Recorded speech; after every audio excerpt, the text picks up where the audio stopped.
අද ඉතාමත්ම සතුටුදායක දවසක්. මුනි දන්ත ධාතු ඕන් ඉතින් වෙන්දා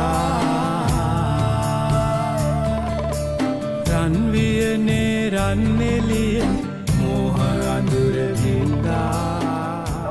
ඇත්තටම කියනවා මම රටවලින් යුද්ධ කරලා 4 පාරක් තුවාල වෙච්චි රණවරුවේ මගේ වග්ගඩ පවා අයින් කරලා තියෙන්නේ. කකුල පවා සම්පූර්ණ තුවාල වෙලා.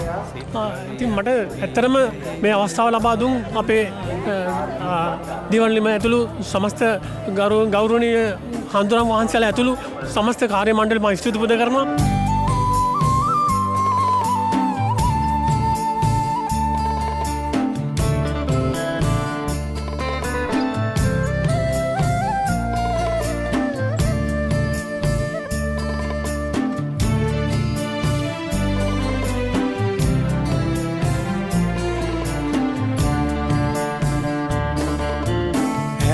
ගම් දනව්වල සිට ආවේ හාමුදුරුවනේ සංසාරය කැටි කරගන්නයි මෙත්තා කරුණා මුදිතා ඒ විසි පදවල දවට එන්න බැරි අයට ඇහෙන්නේ නාද කරන්නයි